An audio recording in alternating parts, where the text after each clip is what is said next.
إن الحمد لله نحمده ونستعينه ونستغفره ونعوذ بالله من شرور أنفسنا ومن سيئات أعمالنا من يهده الله فلا مضل له ومن يضلله فلا هادي له وأشهد أن لا إله إلا الله وحده لا شريك له وأشهد أن محمدا عبده ورسوله أما بعد فإن خير الحديث كتاب الله وخير الهدي هدي محمد صلى الله عليه وسلم وشر الأمور محدثاتها وكل محدثة بدعة وكل بدعة ضلالة وكل ضلالة في النار.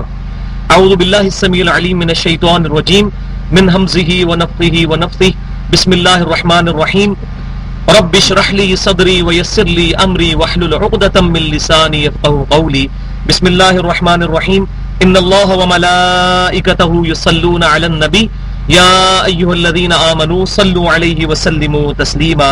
اللهم صل على محمد وعلى آل محمد كما صليت على إبراهيم وعلى آل إبراهيم إنك حميد مجيد. اللهم بارك على محمد وعلى آل محمد كما باركت على إبراهيم وعلى آل إبراهيم إنك حميد مجيد. آج انشاءاللہ تعالی سورہ آل عمران کی آیت نمبر 169 سے شروع کریں گے، اور پچھلے تقریباً 5 درس سے غزوہ احد کی لائیو کمنٹری جو سورہ آل عمران کے اندر آئی، اور اس کے اندر اللہ تبارک و تعالی نے مسلمانوں سے جو غزوہ احد کے دوران لغزشیں ہوئیں جس کی وجہ سے ڈیفینیٹ فتح جو ہے وہ شکست میں بدل گئی، نبی صلی اللہ علیہ وسلم کی نافرمانی کرنے کی وجہ سے، جو بڑی ڈیٹیل کے ساتھ پہلے واقعات گزر چکے ہیں، اس کو ایڈریس کیا گیا، اور اس میں مسلمانوں کو یہ تسلی دی گئی کہ مستقبل میں بہت بڑی بڑی فتوحات تمہارا انتظار کر رہی ہیں، اس چھوٹی سی شکست کی وجہ سے دل برداشتہ ہو کر نہ بیٹھ جاؤ. اور نبی صلی اللہ علیہ وسلم کو بھی تسلی دی گئی کہ صحابہ کرام علیہم رضوان سے جو آپ کے معاملے میں اجتہادی غلطی ہوئی، آپ صلی اللہ علیہ وسلم مستقبل میں بھی ان سے صرف نظر فرمائیں اور اپنے مشوروں میں ان کو ساتھ رکھیں. ایسا نہیں ہے کہ اب انہوں نے غلطی کی تو مستقبل میں آپ صلی اللہ علیہ وسلم ان کو پروٹوکول نہ دیں، پروٹوکول دیں اور ان کی غلطیوں سے صرف نظر فرمائیں. اور آج انشاءاللہ تعالی کوشش کریں گے کہ یہ 18واں رکوع جو ہے وہ بھی مکمل ہو جائے، تو ہمارا یہ 60 آیات پر مشتمل سورہ ال عمران کا جو پورشن تھا مسلسل، جو غزوہ احد کی لائیو کمنٹری تھی، وہ انشاءاللہ مکمل ہو جائے گی. تو آج قرآن پاک میں ایک اہم ترین مقام آ رہا ہے، وہ ہے شہداء کی برزخی زندگی، یعنی شہید مرنے کے بعد اللہ کے حضور زندہ ہے، اور اس کا ثبوت قرآن کی یہ آیت ہے، آیت نمبر 169 سورہ آل عمران. بسم اللہ الرحمن الرحیم. وَلَا تَحْسَبَنَّ الَّذِينَ قُتِلُوا فِي سَبِيلِ اللَّهِ أَمْوَاتًا، اور ہرگز گمان نہ کرنا کہ جو لوگ اللہ کی راہ میں قتل کر دیے جائیں، شہید کر دیے جائیں، کہ وہ مردہ ہیں، بلکہ احیاء عند ربہم، وہ لوگ تو اپنے رب کے حضور زندہ ہیں.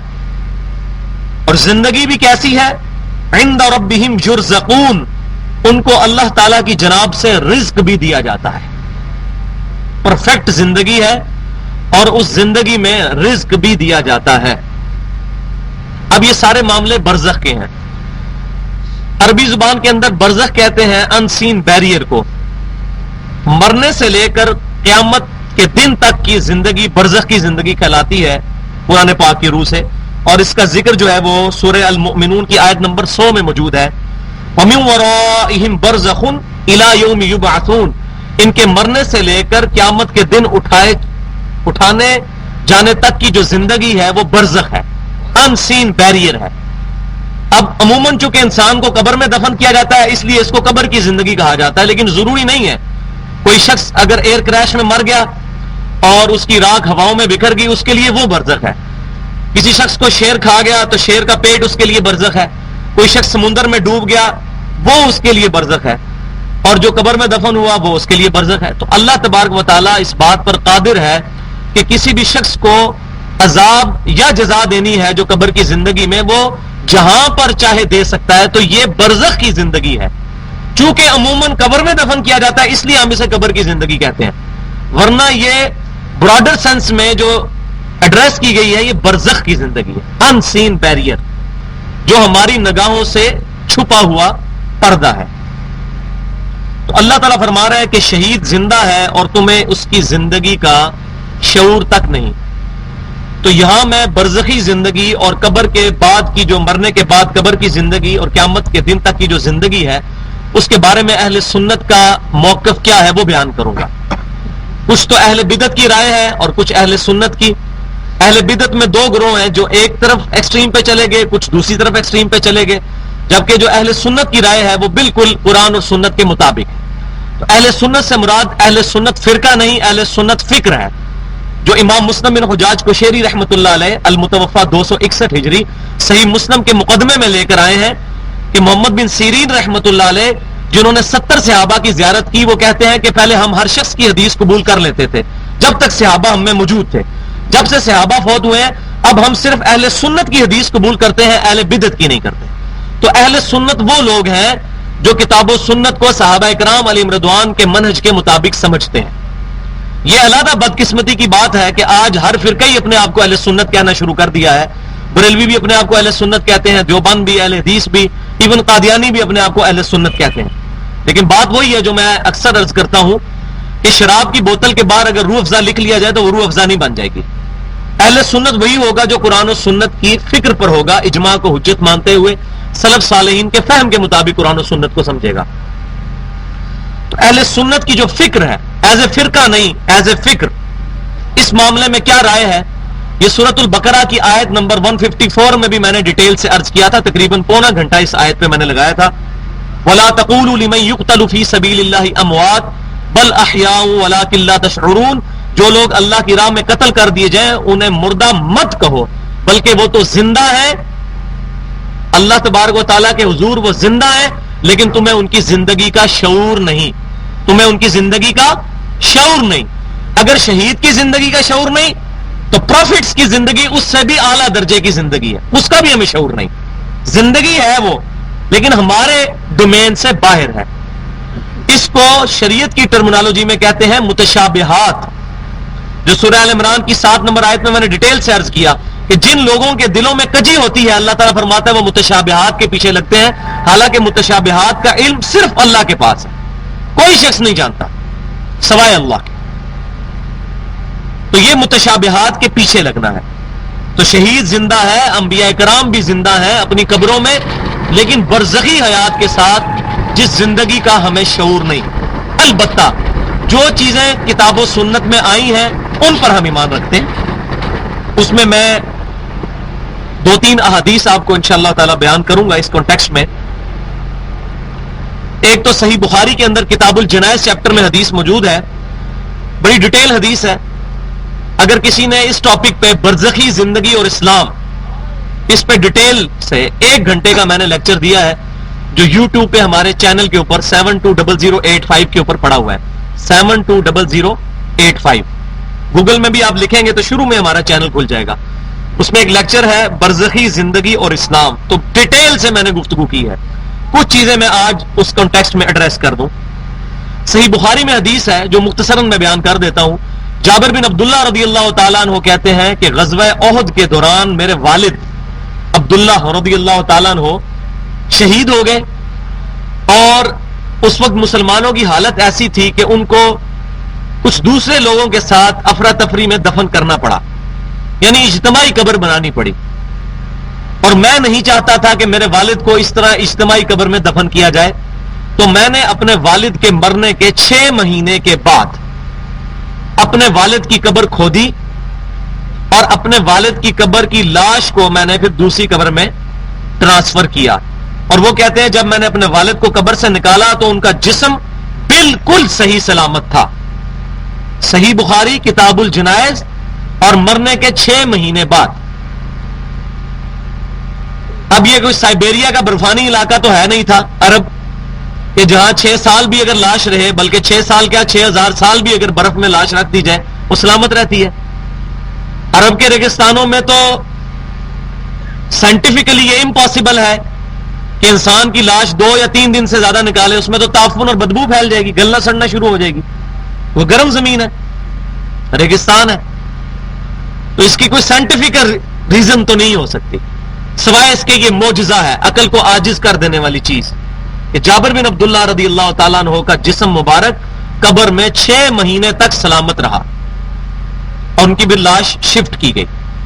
تو اس سے یہ پتا چلا کہ جو پروٹوکول والے شہداء ہیں ان کے جسم بھی اپنی قبروں میں سلامت ہے. اور یہی عقیدہ ہمارا انبیاء کرام علیہ السلام کے بارے میں بھی ہے، کیونکہ انبیاء کرام کا درجہ تو بہرحال شہداء سے افضل در افضل ہے. شہید تو ہوتا ہی وہ ہے جو اپنے نبی کے نام کے کلمے کی وجہ سے مارا جائے، تو نبی کو تو اعلیٰ ترین برزخی حیات حاصل ہوتی ہے.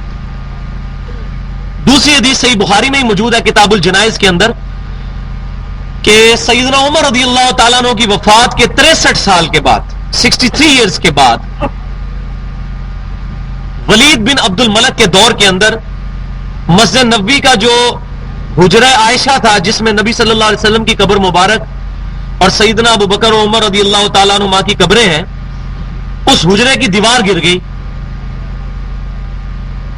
اس دیوار کو جب دوبارہ تعمیر کرنے کے لیے کھدائی شروع کی گئی بنیادوں سے اٹھانے کے لیے، تو اچانک کھدائی کے دوران ایک پاؤں باہر نکل آیا. صحیح بخاری میں کتاب الجنائز میں موجود ہے، بالکل اینڈ پہ جہاں کتاب الجنائز ختم ہوتا ہے اور کتاب الزکات شروع ہوتا ہے. جب وہ پاؤں باہر نکلا تو لوگوں نے استغفار پڑھنی شروع کر دی کہ نبی صلی اللہ علیہ وسلم کا پاؤں مبارک پنڈلی سمیت وہ ایکسپوز ہو گیا. اب چونکہ حجرہ عائشہ میں رضی اللہ تعالی عنہا میں ہر شخص کو جانے کی تو اجازت نہیں تھی، اس لیے لوگوں کو قبروں کی صحیح ڈیفینیٹ پوزیشن نہیں پتا تھی. تو سیدہ عائشہ کے جو بھانجے تھے آپ کے محرم عروہ بن زبیر رضی اللہ تعالیٰ عنہ، سیدنا زبیر رضی اللہ تعالیٰ عنہ کے بیٹے عروہ بن زبیر رحمت اللہ علیہ، میں ان کو کہوں گا کیونکہ تابعی ہیں، اگرچہ تابعی کے ساتھ بھی رضی اللہ تعالیٰ عنہ کہنا جائز ہے لیکن بہتر یہ ہے کہ ہم رحمت اللہ علیہ کے. تو عروہ بن زبیر جو صحابی رسول کے بیٹے ہیں، سیدنا زبیر جو عشرہ مبشرہ میں سے، ان کے بڑے بھائی جو ہیں وہ صحابی تھے عبداللہ بن زبیر رضی اللہ تعالیٰ عنہما. عروہ بن زبیر کو بلایا گیا، انہوں نے آ کے جب قبروں کی لوکیشن دیکھی تو انہوں نے کہا یہ سیدنا عمر کا پاؤں مبارک ہے، نبی صلی اللہ علیہ وسلم کا نہیں ہے. پھر اس پاؤں مبارک کو اندر کر کے اور دوبارہ سے اس کو دفن کر دیا گیا. تو سیدنا عمر رضی اللہ تعالیٰ عنہ کا پاؤں مبارک صحیح بخاری کی اس روایت کے تحت مرنے کے شہید ہونے کے 63 سال کے بعد بالکل صحیح حالت میں نکلا. تو شہداء کے جسم بھی اپنی قبروں میں سلامت ہے، تمام شہداء نہیں جن کی شہادت اللہ نے قبول کر لی ہے. ابھی اللہ کو پتا ہے کہ کس کی شہادت قبول ہے کس کی نہیں ہے. اور تیسری حدیث اس آیت کے کانٹیکسٹ کے بارے میں صحیح مسلم میں ایک حدیث موجود ہے، نبی صلی اللہ علیہ وسلم سے اس آیت کے بارے میں پوچھا گیا کہ یہ جو قرآن میں آیت آئی ہے کہ ان لوگوں کے بارے میں گمان بھی نہ کرنا جو اللہ کی راہ میں شہید کر دیے جائیں کہ وہ مردہ ہیں بلکہ وہ اللہ کے حضور زندہ ہیں، ان کو رزق دیا جاتا ہے. تو امام کائنات سید الاولین والآخرین شفیع المذنبین رحمت للعالمین سیدنا و مولانا امام اعظم محمد رسول اللہ صلی اللہ علیہ وسلم سے جب پوچھا گیا اس آیت کے بارے میں تو صحیح مسلم کے الفاظ ہیں، آپ صلی اللہ علیہ وسلم نے فرمایا کہ شہداء کی روحیں جو ہیں وہ سبز رنگ کے پرندے ہیں جنتی، ان کے پیٹوں میں ڈال دی جاتی ہے اور وہ جنت میں اڑتے پھرتے ہیں اور جنت میں چرنے کے بعد عرش کے نیچے کندیلیں لگی ہوئی ہیں ان پر آ کر بیٹھ جاتے ہیں. یہ ان کی روٹین ہوتی ہے روزانہ کی. اور اللہ تعالیٰ کے عرش کے نیچے ان کندیلوں پر جب آ کر بیٹھتے ہیں تو اللہ تعالیٰ پوچھتا ہے کہ اے میرے بندوں کوئی مجھ سے طلب کرو، تو کہتے ہیں اللہ تو نے ہمیں اتنا کچھ نوازا ہے اب کوئی حاجت نہیں ہے. جب اللہ تعالیٰ بار بار پوچھتا ہے تو پھر وہ اس خواہش کا اظہار کرتے ہیں کہ اے اللہ ہمیں دنیا میں دوبارہ بھیج دے، ہم تیری راہ میں شہید کیے جائیں، کیونکہ اللہ تبارک و تعالیٰ کی راہ میں شہید ہونے کا جو مزہ ہے یہ وہ واحد چیز ہے کہ جو انسان قیامت والے دن جنت میں پہنچ کر بھی اس کی ٹیسٹ کو محسوس کرے گا.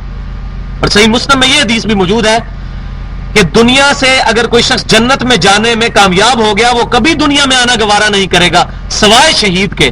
وہ تمنا کرے گا کہ مجھے دنیا میں بھیج دیا جائے، میں اللہ کی راہ میں مارا جاؤں، اللہ کی راہ میں شہید کیا جاؤں، پھر اللہ تبارک و تعالیٰ مجھے جو ہے وہ اس کے پروٹوکول میں پھر جنت عطا فرمائے، پھر شہید کیا جاؤں، پھر جنت عطا فرمائے. یہ شہید کے لیے میں نے پہلے بھی کئی دفعہ عرض کیا ہے کہ قتال جو ہے یہ اسلام کی ہائیسٹ گڈ ہے، جو ایمینول کانٹ کی فلسفی میں کہا جاتا ہے سمم بونم، ہائیسٹ گڈ کسی بھی فلسفی میں ہائیسٹ گڈ یعنی اچھے میں بھی سب سے اچھا. تو اسلام میں سب سے ہائیسٹ گڈ قتال، اور قتال میں اپنی جان اپنے رب کے حضور پیش کر دینا، یہ ہائیسٹ گڈ ہے اسلام کا. کہ انسان اپنی جان اپنے رب کے حضور قربان کرنے کے لیے تیار ہو جائے. اور صحیح مسلم میں ایک حدیث ہے، نبی صلی اللہ علیہ وسلم نے فرمایا جو شخص شہادت کی تمنا کے بغیر دنیا سے گیا تو وہ منافقت میں سے ایک شاخ پہ مرا، اور منافقت کے اوپر اس کی موت آئی، جس کو اللہ کی راہ میں مرنے کی شہادت کی تمنا نہ ہو. تو ہر مسلمان کے ایمان کا تقاضا ہے کہ اسے اللہ کی بارگاہ میں شہید ہونے کی تڑپ اس کے دل میں موجود ہونی چاہیے.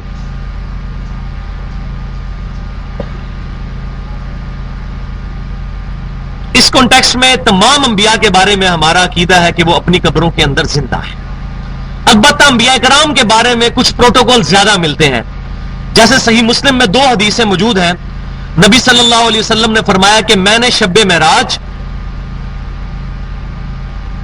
بیت اللہ شریف سے مسجد اقصی کی طرف جاتے ہوئے حضرت موسیٰ علیہ السلام کو سرخ ٹیلے کے پاس اپنی قبر میں کھڑے ہوئے نماز پڑھتے ہوئے دیکھا.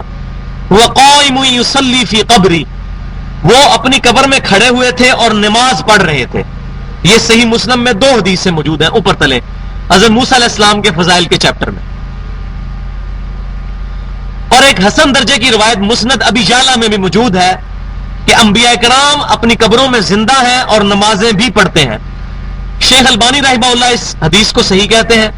کچھ علماء اس کی سند کے اوپر اعتراض بھی کرتے ہیں، اور میں کہتا ہوں اس کی سند ضعیف بھی ہو تب بھی یہ شواہد کی بنا پر یہ حدیث بالکل صحیح ہے، کیونکہ صحیح مسلم میں حضرت موسیٰ علیہ السلام کا پروٹوکول ہمیں مل گیا کہ ان کو اپنی قبر میں نماز پڑھتے ہوئے نبی صلی اللہ علیہ وسلم نے شب معراج دیکھا ہے. تو موسیٰ علیہ السلام سے تو زیادہ ہی مرتبہ ہے امام کائنات صلی اللہ علیہ وسلم کا. تو انبیاء کرام اپنی قبروں میں نماز پڑھتے ہیں، لیکن یہ قبروں میں نماز پڑھنا بھی برزخی ہے. یہ دنیا کی سی نماز پر اس کو قیاس نہیں کیا جائے گا. دنیا کی زندگی سے وہ مختلف زندگی ہے. دنیا کی زندگی میں وضو کرنا، پیشاب کرنا، یہ تمام پروٹوکول ہیں، آخرت کی زندگی میں نہیں ہے. صحیح مسلم میں حدیث ہے کہ جو جنتی ہیں ان کو ایک خوشبودار ڈکار آئے گی اور سارا کھانا ہضم ہو جائے گا، تو کھانا اور پیشاب کی حاجت نہیں ہوگی. تو جنتیوں کا تو معاملہ ہی بالکل ڈفرنٹ ہے. قبر بھی جنت کے باغوں میں سے ایک باغ ہے. تو برزخ کی زندگی، اس کا پروٹوکول بالکل ڈفرنٹ ہے. اس میں جو لوگ غلو کا شکار ہوئے ہیں، اور میں نے اس اپنے لیکچر میں ایڈریس کیا ہے کہ کچھ لوگوں نے اس میں غلو کا شکار ہو کر نبی صلی اللہ علیہ وسلم کی قبر مبارک میں زندگی کو دنیاوی زندگی مانا. تو وہ ایک ایکسٹریم پہ ہے، اور دوسرے اس ایکسٹریم پہ ہیں وہ گستاخ لوگ جو کہتے ہیں نبی صلی اللہ علیہ وسلم نعوذ باللہ من ذالک قبر میں مر کے مٹی ہو چکے ہیں. یہ بہت تھوڑا سا گروہ ہے، دیوبند کا مماتی گروہ جو ہے، ان کے اندر کچھ لوگ غلو کرتے ہیں. باقی اہل سنت کے تینوں گروہ، بریلوی، دیوبندی اور اہل حدیث، تینوں کا عقیدہ اس معاملے میں بالکل صحیح ہے.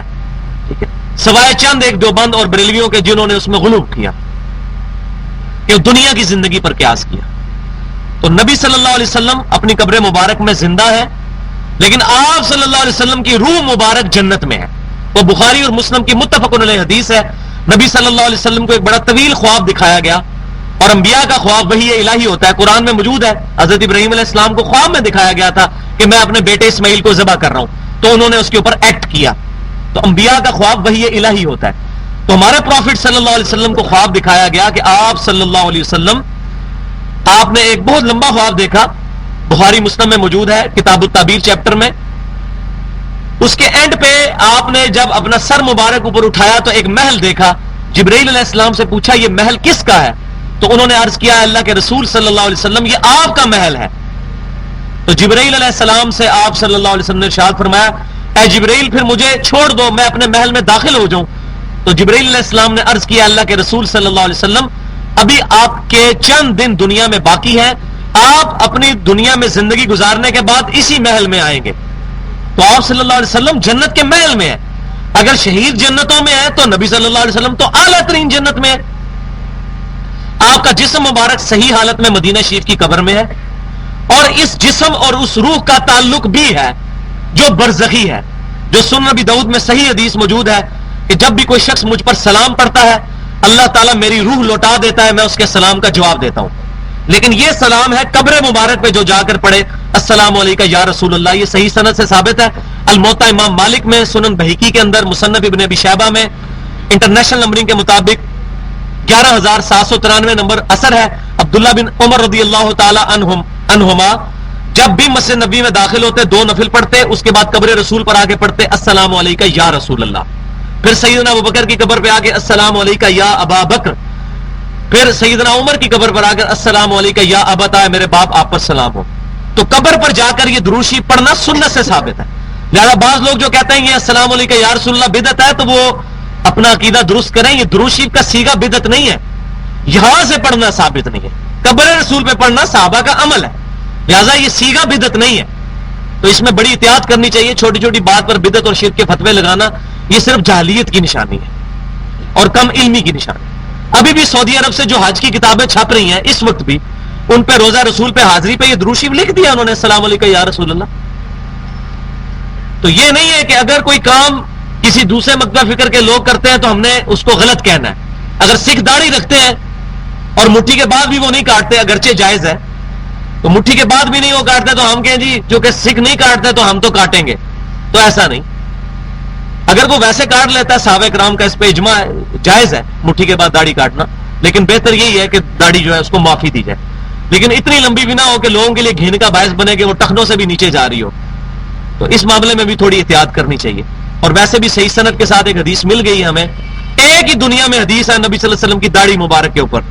شمائل ترمذی میں ایک تابعی نے نبی صلی اللہ علیہ وسلم کو خواب میں دیکھا. انہوں نے عبداللہ بن عباس رضی اللہ تعالی عنہما سے اپنا خواب بیان کیا. 386 نمبر حدیث ہے شمائل ترمذی میں. امام ترمذی رحمۃ اللہ علیہ نے نبی صلی اللہ علیہ وسلم کے بارے میں پورا آپ کا حلیہ مبارک کیا تھا، پوری کی پوری تقریباً 400 حدیثیں جمع کی ہیں. تو وہ تابعی کہتے ہیں کہ میں نے نبی صلی اللہ علیہ وسلم کو خواب میں دیکھا. اور وہ تابعی کوئی عام تابعی نہیں تھے، وہ مصحف قرآن پاک کی کتابت کیا کرتے تھے. عبداللہ بن عباس نے کہا کہ بتاؤ تو نے نبی صلی اللہ علیہ وسلم کو خواب میں دیکھا تو کس حالت میں دیکھا؟ کیونکہ میں نے نبی صلی اللہ علیہ وسلم سے سنا ہے جس شخص نے خواب میں مجھے دیکھا اس نے مجھے ہی کو دیکھا، میری شکل میں شیطان نہیں آ سکتا.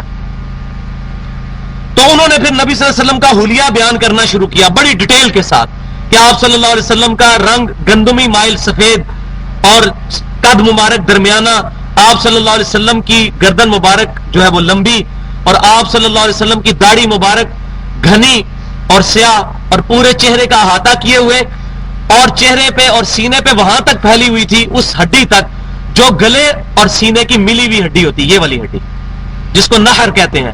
عربی زبان میں نہر، یہ دو ہڈیاں نکل کے یہ شولڈر تک جاتی ہیں، اس کو نہر کہا جاتا ہے. تو نہر تک پھیلی ہوئی تھی، یعنی کم از کم آپ صلی اللہ علیہ وسلم کی مٹھی داڑھی ضرور تھی کم از کم.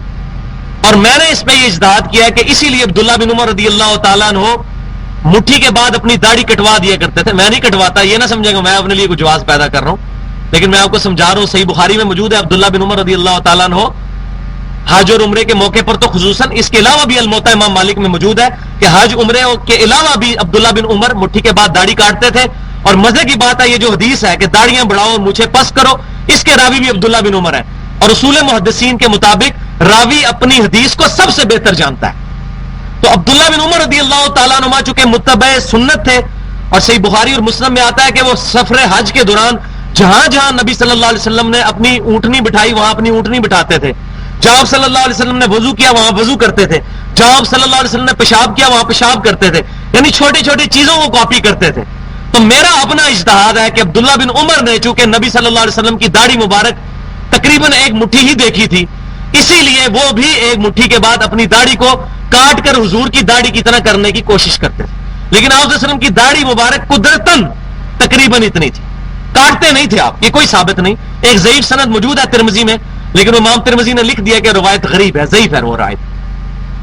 تو آپ کاٹتے نہیں تھے لیکن آپ کی قدرتاً تقریباً 1-1.5 مٹھی تک تھی، بہت لمبی نہیں تھی آپ کی داڑھی. جس طرح کہ یہ پبلک میں مشہور ہے کہ پورا سینہ بھرتی تھی، یہ الفاظ دنیا کی کسی حدیث میں موجود نہیں. پورا سینہ نہیں بھرتی تھی، سینے کا وہ حصہ بھرتی تھی جو گلے سے ملا ہوتا ہے. تو کم از کم داڑھی اتنی ہونی چاہیے، یہ سنت کے مطابق داڑھی ہے، اور بڑی ہو تو اور بہتر ہے. سیدنا علی کی داڑھی مبارک اور بڑی تھی.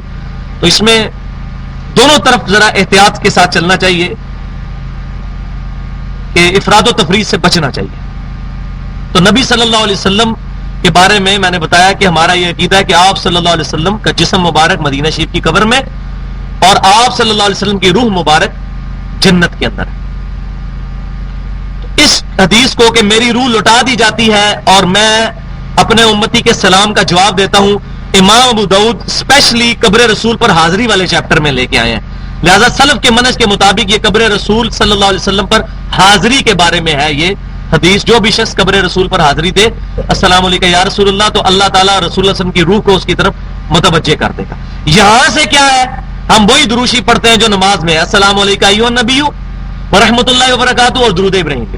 اور اس کے بارے میں بخاری مسلم کی متفق علیہ حدیث ہے تشہد کے چیپٹر میں، جب تم یہ پڑھو گے اللہ تعالیٰ تمہارا درود و سلام پہنچا دے گا، کائنات میں ہر شخص تک پہنچا دے گا جس پر بھی تم سلام پڑھے ہو. السلام علینا وعلی عباد اللہ الصالحین، تمام نیک بندوں تک. نبی صلی اللہ علیہ وسلم تک بھی جب ہم نماز میں سلام پڑھتے ہیں اللہ تعالیٰ تک اللہ تعالیٰ پہنچا دیتا ہے. تو یہ ہمارا عقیدہ ہے. تو اس معاملے میں بڑی احتیاط کرنی چاہیے، بڑی احتیاط کرنی چاہیے. نہ تو ہم شرک کے اندر داخل ہوں اور نہ ہی توحید کی آڑ میں توہین کا شکار ہو کر گستاخ رسول بن جائیں. درمیان کی راہ اس میں رکھیں، جو میں نے ڈیٹیل کے ساتھ الحمدللہ اس میں ایڈریس کر دی ہے. تو اللہ تبارک تعالیٰ فرما رہا ہے کہ وہ لوگ اللہ کے حضور زندہ ہیں، ان کو رزق دیا جاتا ہے. حدیث سے میں نے اس کی ڈیٹیل بھی بتا دی اور کچھ حصہ قرآن پاک میں بھی موجود ہے. فرحین بما آتاہم اللہ من فضل، وہ ان نعمتوں میں فرحت کے ساتھ ہیں جو اللہ نے اپنے فضل سے ان کو عطا کی ہیں، جو صحیح مسلم میں ہم سن چکے کہ جنت میں پھرتے ہیں وہ پرندوں کی شکل میں، اور پھر شام کے وقت آ کر اللہ تعالیٰ کے عرش کے نیچے کندیلوں پر آ کر بیٹھ جاتے ہیں. وَيَسْتَبْشِرُونَ بِالَّذِينَ لَمْ يَلْحَقُوا بِهِمْ مِنْ خَلْفِهِمْ، اور وہ خوش ہوتے ہیں ان لوگوں کے سبب جو ابھی تک شہید ہو کر ان تک نہیں پہنچے. ان کے بارے میں بھی خوش ہوتے ہیں. ان کے بارے میں کیوں خوش ہو رہے ہیں؟ اس لیے کہ ان کو خوشی ہوتی ہے کہ الحمدللہ ہم بھی قتال کے راستے پر چل کر جنت تک پہنچے، اور ہمارے بھائی جو ہمارے ساتھ تھے جو کتاب و سنت کے منہج پر چل رہے تھے، یعنی صحابہ کرام کے بارے میں پرٹیکولر ہے یہ، اور قیامت تک کے لیے ظاہر ہے ہر مسلم کے لیے، تو وہ خوش ہوتے ہیں کہ ہم بھی کامیاب ہوئے اور ہمارے اسی راستے پہ چلنے والے ہمارے باقی بھائی بھی اسی جنت تک پہنچیں گے. تو مومن تو دوسرے مومن کو خوشی میں دیکھ کر خوش ہوتا ہے. تو اللہ تعالیٰ فرماتا ہے وہ جنتی جنت میں پہنچ کر خوش ہوں گے اپنے بھائیوں کے بارے میں جو ابھی دنیا میں موجود ہیں، ابھی تک وہ دنیا میں موجود ہیں، ان کے بارے میں خوش ہوں گے کہ وہ لوگ بھی مر کر یہاں تک پہنچے گے. اللہ خوف علیہم ولا هم يحزنون، کہ نہ تو ان کے لیے کوئی خوف ہے اور نہ کوئی ان کے لیے غم ہے قیامت والے دن اور جنت میں. یستبشرون بنعمت من اللہ وفضل، وہ لوگ خوش ہو رہے ہوں گے اللہ کی نعمتوں پر اور اس کے فضل پر.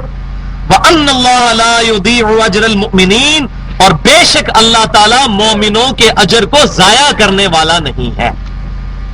اللہ تبارک و تعالیٰ تو بڑا قدر شناس ہے. میں 2-4 دن پہلے اپنے آفس میں بھی ایک بھائی سے یہ بات کر رہا تھا. اللہ تعالیٰ انسان کی ایک نیکی کی اتنی قدر کرتا ہے کہ اس کے سارے گناہ معاف کر دیتا ہے، اور انسان کسی کی ایک غلطی کو پکڑ کر اس کی ساری نیکیوں کو زیرو سے ضرب دے دیتا ہے. انتہائی انجا ایک غلطی پکڑ کے. اور اللہ تعالیٰ اتنا قدر شناس ہے کہ کسی کی ایک نیکی پکڑ کر چاہے تو اس کے سارے گناہوں کو معاف کر دے. تو اللہ تعالیٰ فرما رہا ہے میں مومنوں کا اجر ضائع کرنے والا نہیں ہوں. کسی کو یہ وسوسہ بھی نہ آئے کہ ہم جو دنیا میں اپنے رب کے لیے اتنی تکلیف اٹھاتے ہیں تو قیامت والے دن پتہ نہیں مجھے اجر ملے گا یا نہیں ملے گا. اپنے رب سے اچھا گمان رکھیں. اور بخاری اور مسلم کی متفق علیہ حدیث ہے میں اپنے بندے کے گمان کے قریب ہوں. جیسا بندہ میرے بارے میں گمان کرتا ہے میں ویسا ہی اس کے ساتھ. لیکن اس کے لیے شرط وہی ہے کہ اللہ اور اس کے محبوب صلی اللہ علیہ وسلم کی اطاعت کرنی ہے اپنی کوشش کے مطابق جتنی ہو سکے. باقی جو کمزوری ہو وہ اللہ کی رحمت سے کمپنسیشن اس کی انشاءاللہ تعالی ہو جائے گی. تو مومنین کون ہے؟ لا یضیع اجر المؤمنین، اللہ تعالیٰ مومنوں کا اجر ضائع نہیں کرے گا. مومنین کون؟ الذین استجابوا للہ والرسول، مومنین وہ ہے جو کہ لبیک کہتے ہیں اللہ اور اس کے رسول کے پکارنے پر. من بعد ما اصابہم القرح، جبکہ ان کو بہت گہرا زخم بھی لگ گیا ہو. یہ تعویل خاص کے اعتبار سے تو غزوہ احد کے بارے میں ہے کہ صحابہ کرام کو زخم بھی لگے ہوئے تھے، اور میں نے بڑی ڈیٹیل سے پہلے بھی عرض کیا تھا.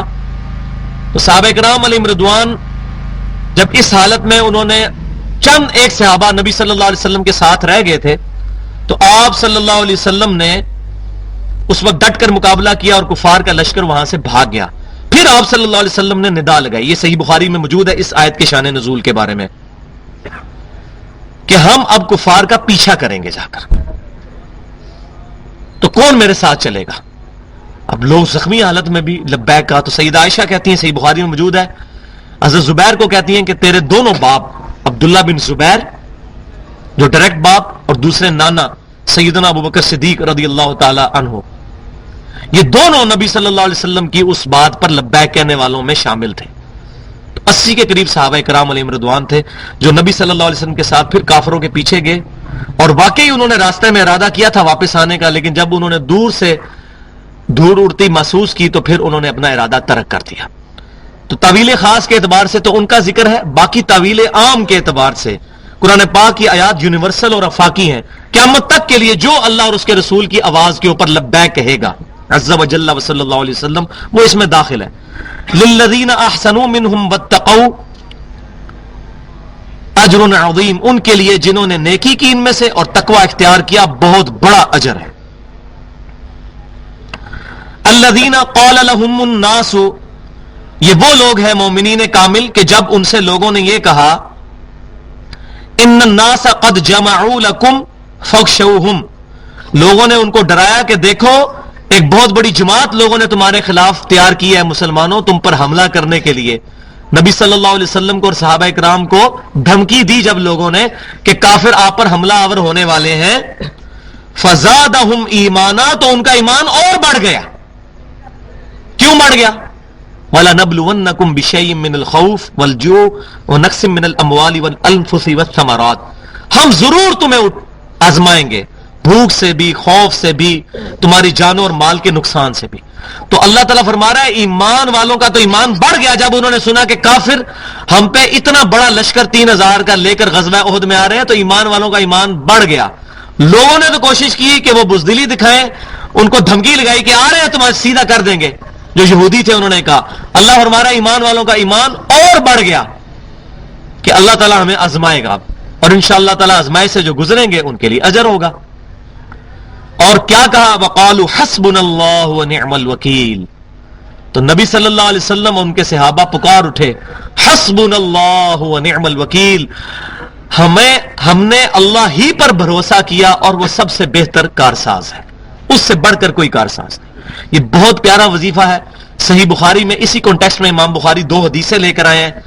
ایک حدیث میں یہ ہے کہ سیدنا ابراہیم علیہ السلام کو جب آگ میں ڈالنے لگے تھے تو ابراہیم علیہ السلام نے آخری الفاظ جو بولے تھے وہ یہی تھے حسبنا اللہ ونعم الوکیل۔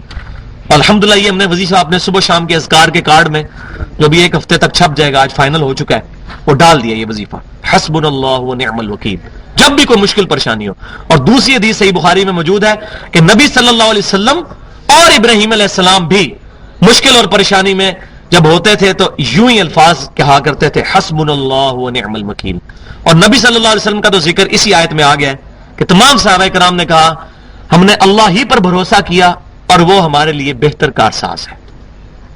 اور ایک اور حدیث بھی جامعہ ترمذی میں صحیح سند کے ساتھ موجود ہے کہ نبی صلی اللہ علیہ وسلم مشکل اور پریشانی میں کہتے تھے یا حی یا قیوم برحمتک استغیث، اے خود سے زندہ ہر چیز کو تھامنے والے، میں تیری رحمت کے ساتھ تیری مدد کا سوال کرتا ہوں۔ تو یہ وظیفہ بھی اکثر لوگ پوچھتے رہتے ہیں کہ جی پریشانی ہے کیا کریں، تو اٹھتے بیٹھتے چلتے پھرتے یہ ذکر کریں۔ تو یہ جو اذکار ہیں ان کے لیے تو نہ وضو شرط ہے اور نہ ہی غسل۔ صحیح مسلم میں جنابت کے چیپٹر میں اما عائشہ رضی اللہ تعالیٰ عنہا سے پوچھا گیا کہ بتائیے نبی صلی اللہ علیہ وسلم جب حالت جنابت میں ہوتے تھے، جب آپ پر غسل فرض ہوتا تھا، کیا اس وقت اللہ کا ذکر کرتے تھے؟ تو اما عائشہ رضی اللہ تعالیٰ عنہ نے فرمایا نبی صلی اللہ علیہ وسلم ہر حال میں اپنے رب کو یاد کرتے تھے۔ تو یہ نماز اور قرآن پاک کا پروٹوکول ہے وضو اور غسل۔ جو عام اذکار ہیں ان کے لیے کوئی پروٹوکول نہیں ہے، چلتے پھرتے الذین یذکرون اللہ قیاما وقعودا وعلی جنوبہم، یہ آگے آیات آ بھی جائیں گی کنکلوڈنگ سورہ آل عمران کی۔ اٹھتے پھرتے چلتے ہر وقت اللہ کو یاد کرتے، صبح شام کے اذکار، فرض نماز کے بعد کے اذکار، صبح شام کی دعائیں، ٹوائلٹ میں جانے کی دعا، ٹوائلٹ سے نکلنے کی دعا، مسجد میں جانے کی دعا، مسجد سے نکلنے کی دعا، کھانا کھانے سے پہلے کی دعا، بازار میں جانے کی دعا، مطلب وہ دعائیں اور سنت اذکار کرتے رہتے ہیں۔ حسبنا اللہ ونعم الوکیل، ہم نے اللہ ہی پر بھروسہ کیا اور وہی بہتر کارساز ہے۔ فانقلبوا بنعمت من اللہ، تو ان کے عزم و توکل کا نتیجہ کیا نکلا کہ واپس آئے یہ لوگ اللہ کے انعام سے. وفضل لم یمسسہم سوء، اور ان کو کسی برائی نے نہیں چھوا. یعنی وہ جو کافروں کے پیچھا کرنے کے لیے نبی صلی اللہ علیہ وسلم 80 صحابہ کرام کو ساتھ لے کر گئے غزوہ احد میں، تو اس کے بعد پھر کامیاب لوٹے، ان کی دوبارہ ہمت نہیں ہوئی حملہ کرنے کی. پہلے جو ہو گیا معاملہ وہ تو ہو گیا. واتبعوا رضوان اللہ، اور وہ پیروی کرتے رہے اللہ تعالیٰ کی رضا کی، نبی صلی اللہ علیہ وسلم کی اتباع کرنے کی وجہ سے. واللہ ذو فضل عظیم، اور اللہ تبارک و تعالیٰ عظیم فضل کا مالک ہے. انما ذالکم الشیطان، یہ تو شیطان ہے جو کیا کرتا ہے، یخوف اولیاءہ، جو تمہیں اپنے دوستوں سے ڈراتا ہے. فلا تخافوہم وخافونی ان کنتم مؤمنین، تو مت ڈرو شیطان کے دوستوں سے، مجھ سے ہی ڈرو اگر تم مؤمن ہو. یہ شیطان ہے جو کہ یہودیوں کے ذریعے، جو کہ شیطان کے ایجنٹ تھے، اور مشرکین مکہ جو شیطان کے ایجنٹ تھے ان کے ذریعے ڈراتا تھا مسلمانوں کو، تمہارا کیا بنے گا، تمہارے پاس تو کچھ بھی نہیں ہے، تم اللہ تعالیٰ کے دین کے پیروکار ہو، تو کیا ابھی دنیا کے اندر یہ جو جنگیں آئیں گی اس میں کیسے کافروں کا مقابلہ کرو گے؟ نہ تمہارے پاس اتنے ہتھیار ہیں، نہ اتنے تمہارے پاس گراؤنڈ ریالٹیز کے مطابق ریسورسز موجود ہیں، تو کیسے مقابلہ کرو گے؟ تو اللہ تعالیٰ فرماتا ہے یہ شیطان ہے جو کہ ڈراتا ہے اپنے دوستوں سے، یعنی ان کافروں سے جو مسلمانوں کے خلاف حملہ رکھنے کا ارادہ رکھتے تھے. جبکہ اللہ تعالیٰ فرما رہا ہے کہ اے مومنو، اگر تم اللہ تعالیٰ کا خوف رکھتے ہو تو پھر مجھ سے ڈرو، ان سے نہ ڈرو اگر تم واقعی مومن ہو. وَلَا يَحْزُنْكَ الَّذِينَ يُسَارِعُونَ فِي الْكُفْرِ، اور اے محبوب صلی اللہ علیہ وسلم یہ غم زدہ نہ کر دیں جو لوگ کے کفر میں جلدی کر رہے ہیں اور اتنی کوششیں کر رہے ہیں آپ صلی اللہ علیہ وسلم کے دین کو ختم کرنے کی، آپ کو یہ غم میں مبتلا نہ کریں. انہم لن یضروا اللہ شیئا، بے شک یہ لوگ اللہ کو کوئی نقصان نہیں پہنچا سکتے. مراد یہ کہ اللہ کے دین کا کچھ نہیں یہ بگاڑ سکتے، اللہ آپ کے ساتھ ہے. تو آپ صلی اللہ علیہ وسلم اس معاملے میں ٹینشن نہ لیں بلکہ اپنے رب پر توکل کریں. یرید اللہ الا یجعل لهم حظا فی الآخرہ، اللہ تعالیٰ تو چاہتا ہے کہ ان کے لیے کوئی حصہ نہ رکھے آخرت کی نعمتوں میں، یہ ان کو اسی کفر پر رہنے دے. نبی صلی اللہ علیہ وسلم کی مخالفت کی وجہ سے اللہ تعالیٰ کا عتاب ان پر پکا، ان پر مہر لگ گئی ہے اب، کیونکہ انہوں نے پہلی دفعہ حق قبول نہیں کیا تھا. اللہ تو چاہتا ہے کہ اسی گمراہی میں رہیں، یہ نہیں کہ اللہ تعالیٰ معاذ اللہ کو فنیٹک ہے، نہیں، بار بار نافرمانیوں کی وجہ سے اب اللہ تعالیٰ کی دفعہ ان پر لگ گئی ہے. اللہ تو چاہتا ہے ان کو اس طرح ڈھیل دے تاکہ آخرت میں ان کا کچھ حصہ نہ ہو. وَلَهُمْ عَذَابٌ عَظِيمٌ، اور ان کے لیے ہے بہت بڑا عذاب. ان الذین اشتروا الکفر بالایمان، بے شک وہ لوگ جنہوں نے کفر خرید لیا ایمان کے بدلے میں. یہ بھی یہودیوں کے، خصوصاً ان کے علماء کے بارے میں ہے جن کو واضح پتہ چل گیا تھا. تورات میں نشانیاں موجود ہیں، میں کئی دفعہ آپ کو پہلے بھی اولڈ ٹیسٹمنٹ نیو ٹیسٹمنٹ میں سے بھی بتا چکا ہوں. اولڈ ٹیسٹمنٹ کے اندر جو کتاب الاستثناء ہے، چیپٹر آف ڈیوٹرونومی، اس کا باب نمبر 18 ہے. موسیٰ علیہ السلام کو اللہ تبارک و تعالیٰ فرماتا ہے اے موسیٰ علیہ السلام، آج بھی تورات اولڈ ٹیسٹمنٹ کھول کے دیکھیں ڈیوٹرونومی چیپٹر میں باب نمبر 18 کی آیت نمبر 18، میں تیرے بھائیوں میں سے، ان امتیوں کے بھائیوں یعنی بنی اسرائیل کے بھائیوں بنو اسماعیل میں سے تیری مانند ایک رسول برپا کروں گا، اس کے منہ میں اپنا کلام ڈالوں گا، وہ اپنی خواہش نفس سے کچھ نہیں کہیں گے، وہ وہی کہیں گے جو میں ان کو وہی کروں گا، اور جو ان پر ایمان نہیں لائے گا میں ان سے بدلہ لوں گا. اور بدلہ لیا، ان کو پھر ایمان کی توفیق نہ ملی. سب سے بڑا بدلہ اللہ تعالیٰ کا لینا کسی سے یہ ہے کہ اس کو ایمان کی توفیق نہ ملے، کیونکہ دشمن جو ہوتا ہے وہ اپنے دشمن کو اس کی سب سے قیمتی چیز لے لیتا ہے. تو ان یہودیوں نے جب جان بوجھ کر حق واضح ہونے کے بعد، سب کچھ سمجھ لینے کے بعد ضد کی وجہ سے ایمان قبول نہیں کیا، تو اللہ تعالیٰ فرماتا ہے ان کو ہم نے جو ہے عذاب کا شکار کر دیا. یہ وہ لوگ ہیں جنہوں نے کفر خرید لیا ہے ایمان بیچ کر. لن یضر اللہ شیئا، یہ ہرگز اللہ کا کوئی نقصان نہیں کر سکیں گے، یعنی اللہ کے دین کو کوئی نقصان نہیں پہنچا سکیں گے. وَلَهُمْ عَذَابٌ علیم، اور ان کے لیے ہے دردناک عذاب. پہلے آیا عذاب عظیم، بڑا عذاب، اور اب آیا دردناک عذاب ان کے لیے. وَلَا يَحْسَبَنَّ الَّذِينَ كَفَرُوا أَنَّمَا نُمْلِي لَهُمْ، اور نہ خیال کریں جو کفر کر رہے ہیں کہ ہم ان کو یہ ڈھیل دے رہے ہیں، جو اس کو وہ غلط کانٹیکسٹ میں نہ لے لیں، جیسا کہ صحابہ کرام کو وہ ٹونٹ کیا کرتے تھے کہ دیکھو تم دنیا میں بھی غریب آخرت میں بھی غریب ہوگے، ہم دنیا میں بڑے شہنشاہ ہیں آخرت میں بھی شہنشاہ ہوں گے۔ تو اللہ تعالیٰ فرما رہا ہے جو ہم ان سے ان کی نعمتیں نہیں چھینتے ہیں اور ان کو ڈھیل دے رہے ہیں دنیا کی زندگی میں، یہ گمان نہ کریں کہ یہ اللہ تعالیٰ کی طرف سے کوئی ڈھیل ان کے لیے نعمت ہے، بلکہ کیا ہے؟ لہم خیر لانفسہم، کہ یہ گمان کر رہے ہیں کہ ہمارے حق میں بہتر ہے جو ہمیں ڈھیل دی جا رہی ہے۔ انما نملی لہم لیزدادوا اثما، ہم تو ان کو ڈھیل اس لیے دے رہے ہیں کہ یہ اپنے گناہ میں بڑھتے چلے جائیں، اپنی ایپیکس کو پہنچے، تاکہ جتنا زیادہ یہ کفر میں آگے جائیں اتنا بڑا عذاب ان کا استقبال کرے۔ وَلَهُمْ عَذَابٌ مُّهِينٌ، اور ان کے لیے پھر ہوگا ذلت اور رسوائی والا عذاب۔ دیکھیں 3 الفاظ آئے ہیں، عذاب عظیم، عذاب علیم، اور یہ کنکلوڈنگ عذاب مہین، ذلیل و خوار کرنے والا عذاب۔ تو دنیا میں بھی ہم بعض اوقات کفار کی حالت کو، یا مسلمانوں میں جو لوگ دیندار لوگ ہیں وہ بے دینوں کو جب دنیا میں اسٹیبلش دیکھتے ہیں تو وہ کہتے ہیں کہ یار دیکھو ان پہ اللہ کا کتنا کرم ہے، ان کا بھی سارا کاروبار سود پہ چل رہا ہوتا ہے، وہ بھی کہتے ہیں اللہ کا بڑا کرم ہے، ہر سال رمضان میں عمرہ بھی کرتے ہیں حرام کے پیسوں کے ساتھ۔ کوئی کرم نہیں بھائی، یہ اللہ کی ڈھیل ہے، والعیاذ باللہ تعالی۔ ما کان اللہ لیذر المؤمنین علی ما انتم علیہ حتی یمیز الخبیث من الطیب، اللہ کی یہ شان نہیں ہے کہ مومنوں کو ان کے حال پر ہی چھوڑ دے، یہاں تک کہ جب تک اللہ تعالیٰ ممتاز نہ کر دے خبیث کو پلید سے۔ یعنی اللہ تبارک و تعالیٰ ضرور آزمائے گا کہ کون جو ہے وہ خالی دودھ پینے والے مجنو ہیں اور کون ہے جو واقعی اللہ کے لیے قربانی پیش کرنے والے ہیں۔ دودھ پینے والے مجنو بھی ہوتے ہیں نا، اور قربانی دینے والے مجنو بھی ہوتے ہیں۔ تو اللہ تعالیٰ فرما رہا ہے یہ تمام تکالیف سے ہم اس لیے گزار رہے ہیں تاکہ چیک ہو، جب تک انسان پہ پریشانی نہیں آئے گی اس وقت تو سارے ہی اللہ پر خوش ہوں گے۔ پتہ تو تب چلے گا جب اللہ تعالیٰ کی طرف سے تکلیف آئے، جیسا غزوہ احد میں کوئی گھر ایسا نہیں تھا جہاں سے کوئی مرا نہ ہو، پورے کے پورے مدینہ شریف میں ہر گھر میں ایک نہ ایک میت تو ضرور موجود تھی۔ تو اللہ تبارک و تعالیٰ نے آزمایا، تو اللہ تعالیٰ فرماتا ہے جب تک خبیث پلید جو ہے وہ پاک سے الگ نہ ہو جائے اللہ تعالیٰ مومنوں کو آزماتا رہے گا۔ وَمَا كَانَ اللَّهُ لِيُطْلِعَكُمْ عَلَى الْغَيْبِ، اب یہ امپورٹنٹ ترین آیت آ رہی ہے، میں نے مسئلہ علم غیب بھی انشاءاللہ ایڈریس کرنا ہے آج کے درس میں۔ اور اللہ کی یہ شان نہیں ہے کہ وہ تمہیں آگاہ کر دے غیب پر۔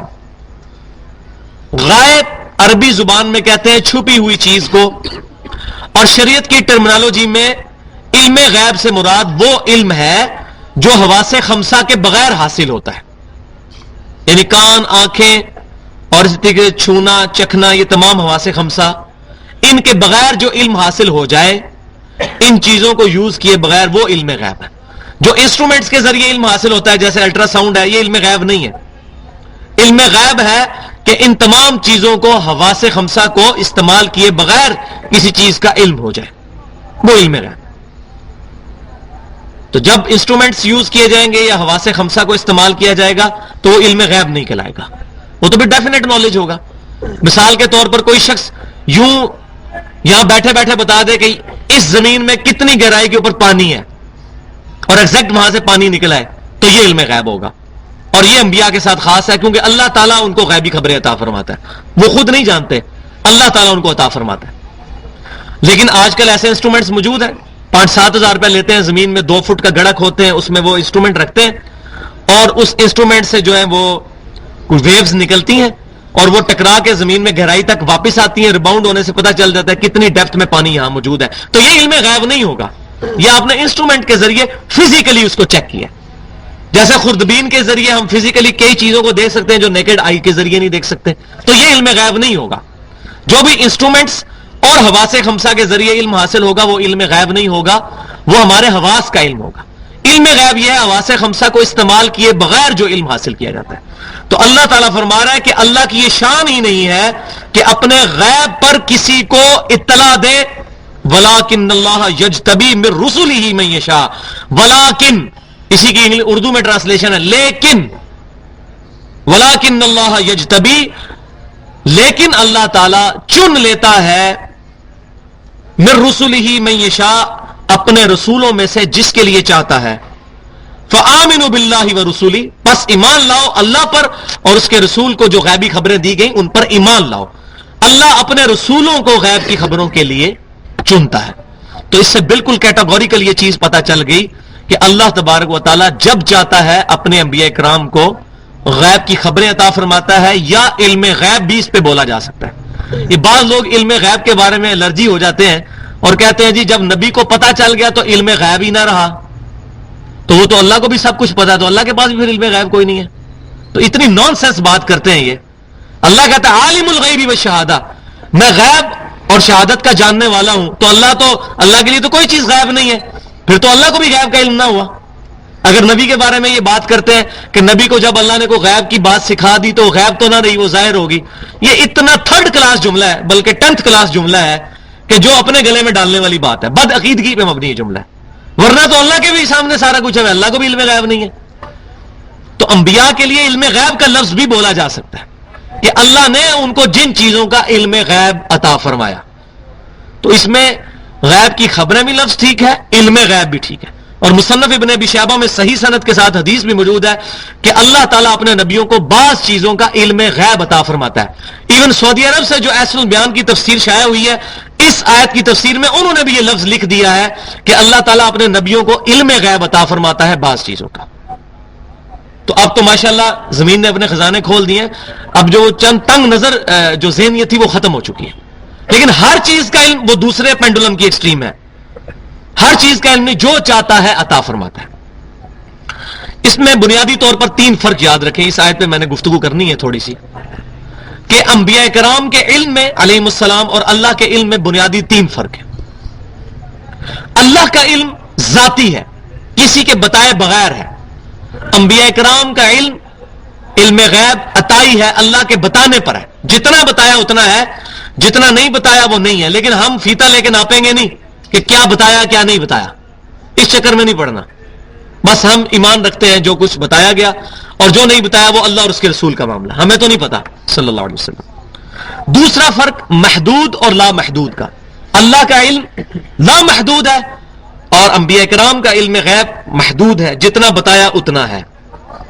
اور تیسرا قدیم اور حادث کا فرق، یہ علم الکلام کی ٹرمنالوجیز ہیں، منطق کی ٹرمنالوجیز ہیں، لاجک کی۔ قدیم اس چیز کو کہتے ہیں جو ہمیشہ سے ہو، تو اللہ کا علم ہمیشہ سے ہے۔ حادث اس کو کہتے ہیں جو ہمیشہ سے نہ ہو، وہ بعد میں ہو، جیسے ہم سب حادث ہیں، اللہ تعالیٰ قدیم ہے، مخلوق ساری حادث ہے۔ تو انبیاء کرام کا علم قدیم نہیں ہے، حادث ہے، یعنی جب سے اللہ نے ان کو بتایا اس وقت سے ہے، اس سے پہلے نہیں تھا۔ تو یہ 3 بڑے فرق جو ہیں وہ یاد رکھیں۔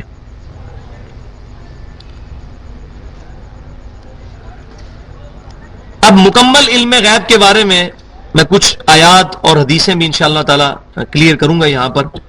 پہلے میں 4 حدیثیں اس کانٹیکسٹ میں بیان کروں کہ نبی صلی اللہ علیہ وسلم کے بارے میں صحابہ کرام علیہم رضوان کا عقیدہ کیا تھا۔ ایک آیت بھی ہے بہت زبردست، وہ ایپیکس ہے، وہ میں انشاءاللہ بعد میں ایڈریس کروں گا، ایک اور ٹاپک اسی میں ہی اس کے اندر۔ صحیح بخاری میں کتاب الشہادات چیپٹر میں یہ حدیث موجود ہے، نبی صلی اللہ علیہ وسلم نے فرمایا کہ دیکھو تم میں سے کوئی شخص چرب زبان ہوتا ہے اور وہ اپنی چرب زبانی اور ہوشیاری کی وجہ سے جب میرے سامنے مقدمہ پیش ہوتا ہے تو وہ اپنی زبان کے ذریعے مجھے کنونس کر رہتا ہے، حالانکہ وہ اس معاملے میں غلطی پر ہوتا ہے، اور میں اس کے حق میں فیصلہ کر دیتا ہوں۔ تو جو شخص اس طریقے سے مجھ سے فیصلہ کرواتا ہے وہ اپنے ساتھ آگ لے کر جا رہا ہے۔ اس حدیث سے یہ واضح بات پتہ چلی کہ نبی صلی اللہ علیہ وسلم خود فرما رہے ہیں کہ دیکھو کہ میرے سامنے جو معاملہ پیش ہوگا میں تو اس ظاہر کے اوپر فیصلہ کروں گا۔ تو اس سے یہ بات پتہ چلی کلیئر کٹ کہ انبیاء کرام علیہ السلام جو دین کا ظاہر ہوتا ہے اس کے اوپر عمل کرتے ہیں، الا یہ کہ اللہ تعالیٰ ان کو بتا دے کہ اصل معاملہ کیا ہے۔ ایسا نہیں ہوتا کہ نبی کو دل میں پتا ہوتا ہے کہ کون حق پر ہے کون باطل پر، اس کے باوجود انبیاء جو ہے وہ غلط فیصلہ کر دیتے ہیں، جیسے بعض اہل بدعت کا خیال ہے کہ نہیں اندروں انہوں نے پتا ہوتا ہے ظاہر تے فتویٰ لاندے نے۔ انبیاء کے لیے یہ نہیں ہے، نبی تو سلیم الفطرت ہوتا ہے، اگر اس کو اندر سے بھی پتا ہے وہ فتویٰ نہیں لگائے گا۔ تو اللہ تعالیٰ کے محبوب صلی اللہ علیہ وسلم فرما رہے ہیں کہ کوئی چرب زبان ہوتا ہے مجھ سے فیصلہ کروا کے چلا جاتا ہے تو وہ دوزخ کی آگ اپنے ساتھ لے کر جا رہا ہے. بولے اعوذ باللہ تعالی. دوسری حدیث ام العلا کی ہے کتاب الشہادہ چیپٹر میں رضی اللہ تعالیٰ عنہ. وہ کہتی ہیں عثمان بن مظعون رضی اللہ تعالیٰ عنہ ایک صحابی تھے بوڑھے, تو میں ان کی خدمت کیا کرتی تھی. جب وہ فوت ہو گئے تو ان کے مرنے پر میں نے یہ جملہ بول دیا, اے عثمان بن مظعون رضی اللہ تعالیٰ عنہ, اللہ کے ہاں تیرے لیے بڑی عزت ہے. نبی صلی اللہ علیہ وسلم نے جب یہ جملہ سنا تو آپ نے ام العلا سے کہا کہ تمہیں کیسے پتا چلا کہ یہ اللہ کے حضور عزت والا ہے؟ تو انہوں نے کہا یا رسول اللہ میں نے تو اپنی طرف سے بات کی. تو آپ نے فرمایا اللہ کی قسم حالانکہ میں اللہ کا رسول ہوں مجھے بھی نہیں پتا کہ اس کے ساتھ کیا معاملہ ہونے والا ہے. اللہ اکبر کبیرہ والحمد للہ کثیرہ وسبحان اللہ بکرۃ واصیلا. بدبختی کی انتہا ہے کہ پاکستان میں اکثریت کہتی ہے کہ شیخ عبد القادر جیلانی رحمۃ اللہ علیہ کہتے ہیں میں اس وقت تک جنت میں نہیں جاؤں گا جب تک سارے مرید نہ لے جاؤں جنت میں. واللہ شیخ عبد القادر جیلانی کو تو خود یہ نہیں پتا کہ انہوں نے بھی جنت میں جانا ہے کہ نہیں. ہمارا اللہ کے حضور اس نے جانا ہے کہ جنت میں جائیں گے ڈیفینیٹلی, تو ہم کسی کے بارے میں صحابہ کے بعد نہیں کہہ سکتے. واللہ عالم. آپ نے کہی ہے اتنی جرت میں مبنی بات نہیں کہی, یہ جھوٹی باتیں قصیدہ غوثیہ جھوٹا مشہور ہے ان کے بارے میں. صحابی کہہ رہے ہیں حضور نے ان کو ڈانٹ دیا صحابیہ کو, اور اپنے بارے میں فرما رہے ہیں مجھے بھی نہیں پتا. اس پر ام العلا کہتی ہیں خدا کی قسم اس کے بعد میں نے یہ عہد کیا میں کسی بھی شخص کے بارے میں کوئی کمنٹس نہیں دوں گی, یہ بڑا نیک ہے, بڑا فرشتوں والا چہرہ ہے, جس میں یہ کہتے ہیں دیکھیں جناب لگتا ہے فرشتہ دنیا پہ اترا ہے, کڈا نورانی چہرہ, اوڈا بڑا بدماش ہوتا ہے. دیکھیں ہمارے پیر صاحب, ہمارے حضرت صاحب, ہمارے حضرات دیکھیں کتنے خوبصورت ہیں. واللہ عالم پتہ نہیں کیا ہونے والا ہے. انگریز بھی بڑے خوبصورت ہے, یہودی بھی بڑے خوبصورت ہے, ان کی بھی داڑیاں بڑی بڑی ہیں, بڑے بڑے خوبصورت یہودی موجود ہیں. تو یہ ہم نے اپنے جو کرائٹیریا بنائے ہوئے ہیں واللہ اس معاملے میں ہمیں بڑی احتیاط کی ضرورت ہے, بڑی احتیاط کی ضرورت ہے. اور نبی صلی اللہ علیہ وسلم فرما رہے ہیں اللہ کی قسم مجھے بھی نہیں پتا اس کے ساتھ کیا معاملہ ہونے والا ہے. اور تیسری حدیث صحیح بخاری اور مسلم کی متفق علیہ حدیث ہے. نبی صلی اللہ علیہ وسلم فرماتے ہیں کہ جب میں معراج سے واپس آیا تو کفار نے مجھے جھٹلانا شروع کر دیا. اور مسلم کے الفاظ یہ ہیں کہ انہوں نے مجھ سے سوال پوچھنے شروع کیے. سوال کیا پوچھ رہے تھے؟ بتائیں بیت المقدس کے دروازے کتنے ہیں, کتنی سیڑھیاں ہیں, دروازوں کا رنگ کیا ہے, دیواروں کا رنگ کیا ہے. اب ایک بندہ صرف ایک رات کے لیے وہاں گیا ہے, اور صحیح مسلم میں موجود ہے میں نے انبیاء اکرام کو وہاں نماز پڑھائی. اب ایک رات کے اندھیرے میں ایک بندہ زندگی میں ایک دفعہ کہیں گیا ہے. میں ادھر درجنوں دفعہ سیڑھیاں چڑھتا ہوں, مجھے اگر آپ پوچھیں گے یہ سیڑھیاں کتنی ہیں تو میں بھی نہیں آپ کو بتا سکتا. یہ باہر رنگ کیا ہوا ہے, کبھی اس طرح تو غور ہی نہیں کیا. تو نبی صلی اللہ علیہ وسلم فرماتے ہیں جب میں معراج پر تھا, معراج سے واپسی آیا, کافروں نے مجھ سے یہ سوال شروع کیے تو مجھے کسی سوال کا جواب نہیں آ رہا تھا. میں نے اس ظاہر اسپیکٹ سے چیزیں دیکھی نہیں ہوئی تھی, تو میں پریشان ہوا. قریب تھا کہ میں اتنا سخت پریشان ہوا, اور اتنا پریشان ہوا کہ اس سے پہلے کبھی نہیں پریشان ہوا تھا کہ میں ان کافروں کے سوالوں کے جواب نہیں دے سکوں گا اور یہ مجھے جھٹلائیں گے. تو اگر آپ وسلم خود غیب جانتے ہوتے تو دیکھ کے بتا دیتے. تو پھر آگے الفاظ ہیں پھر اللہ تعالیٰ نے بیت المقدس کو میرے سامنے کر دیا. بخاری مسلم کے الفاظ ہیں. وہ جو مجھ سے پوچھتے جاتے تھے میں دیکھ دیکھ کے بتاتا جاتا تھا. ہاں جی دروازے کتنے ہیں گن کے بتا دیے, او اتنی دور سے. تو اس حدیث سے پتا چلا کہ اللہ تعالیٰ انبیاء کے لیے جب چاہتا ہے غیب کی چیزیں آشکار کر دیتا ہے.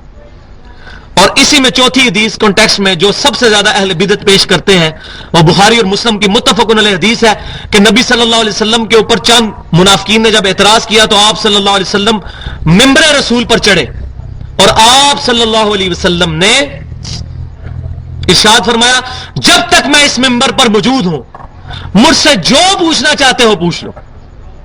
حتیٰ کہ ایک صحابی نے کھڑے ہو کر بڑا عجیب و غریب سوال کیا کہ میرا باپ کون ہے, کوشچن آف ڈی این اے. یہ کتنا مشکل سوال ہے.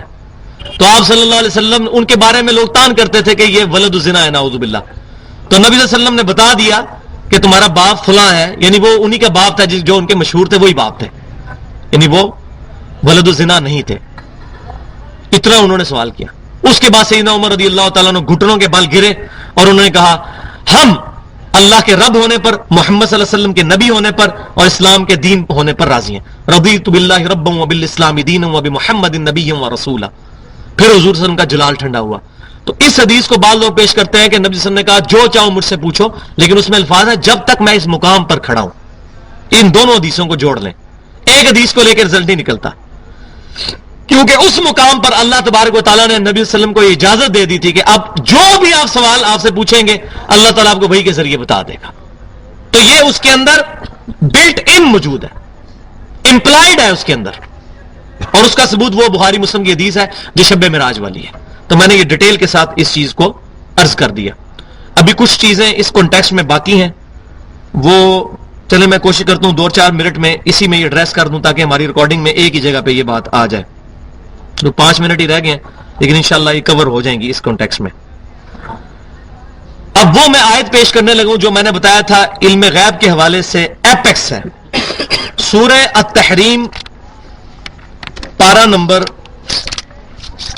28 کے اندر موجود ہے. یہ سورت اگر آپ نکال ہی لیں نا, سیکنڈ لاسٹ سورت ہے.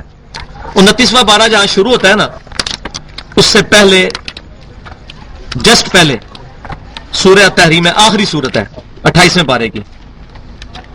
28ویں پارے کی آخری اپنا چوتھی آخری سورت اور آیت نمبر جو ہے وہ 3 ہے. آیت نمبر 3 نکال لیے جی. وَإِذْ أَسَرَّ النَّبِيُّ إِلَىٰ بَعْضِ أَزْوَاجِهِ نکل آئیے جی. ہاں جی, یہ سب سے امپورٹنٹ آیت ہے. یہ علم غیب کا عقیدہ کلیئر کر دے گی. الحمدللہ بریلوی, دیوبندی, اہل حدیث, تینوں اہل سنت کے جو علماء ہیں کہلوانے والے, ان کا اپنا عقیدہ کافی حد تک درست ہے, سوائے چند لوگوں کے جو غلو کرتے ہیں اس مسئلے میں. ان کا عقیدہ یہی ہے کہ اللہ کے بتانے پر ہے, اور جتنا ہے اتنا ہی بتایا, جتنا اتنا ہی ہے, لیکن ناپیں گے نہیں ہم. یہ دیکھیں, وَإِذْ أَسَرَّ النَّبِيُّ إِلَىٰ بَعْضِ أَزْوَاجِهِ, اور یاد کرو وہ وقت جب نبی صلی اللہ علیہ وسلم نے اپنی ایک بیوی کو راز کی ازواجہ حدیثہ, ایک راز کی بات بتائی. نبی صلی اللہ علیہ وسلم نے اپنی ایک بیوی کو ایک راز کی بات بتائی, حضرت عائشہ کو ایک راز کی بات بتائی, اور منع کیا کہ یہ آگے سے کسی سے بیان نہیں کرنی.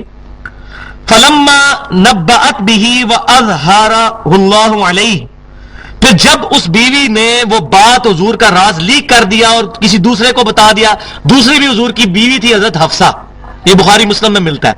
حضرت حفصہ کو انہوں نے وہ راز بتا دیا.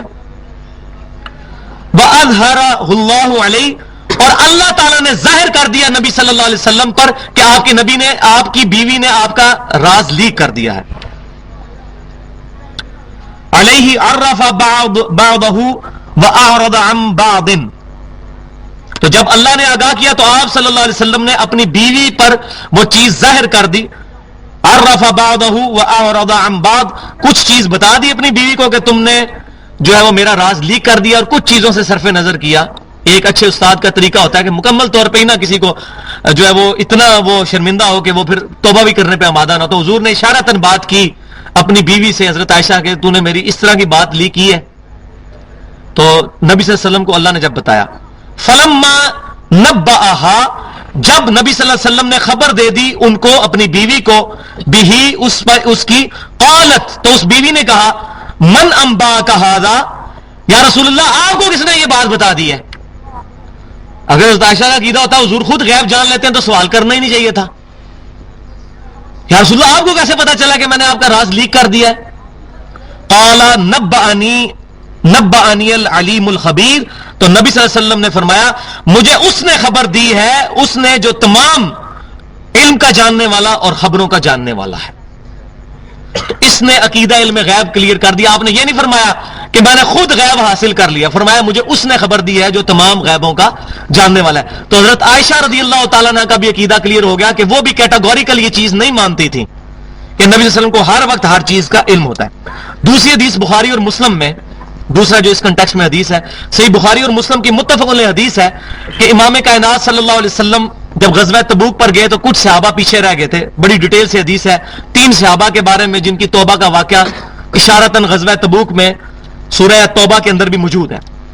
تو ان میں سے ایک صحابی کعب بن مالک کہتے ہیں کہ منافقین اگر حضور سے بہانہ کرتے تھے, میں نے بھی ارادہ کیا میں بھی بہانہ کر کے اپنی جان چھڑا لوں, وَلِعَوْذُ بِاللَّهِ تعالیٰ, لیکن میں نے پھر سوچا اگر میں نے حضور سے جھوٹ بول کر اپنی جان چھڑا لی, بعد میں اللہ تو آپ کو بتا ہی دے گا.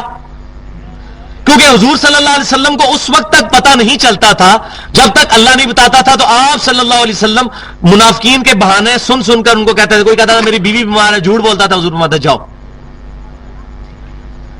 تو انہوں نے ارادہ کیا کہ میں بھی ایسا کروں, لیکن میں نے کہا کہ بعد میں اللہ تو آپ کو بتا ہی دے گا. تو صحابہ کا عقیدہ کیا ہوا, اللہ کے بتانے سے.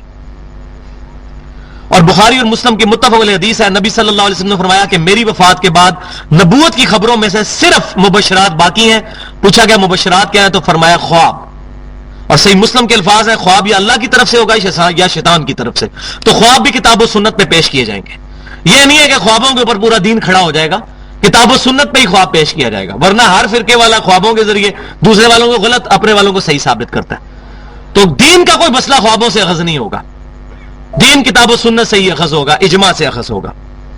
اور چوتھی حدیث اسی کانٹیکسٹ میں بخاری اور مسلم کی متفق علیہ حدیث ہے، نبی صلی اللہ علیہ وسلم نے فرمایا کہ پچھلی امتوں میں محدث ہوا کرتے تھے۔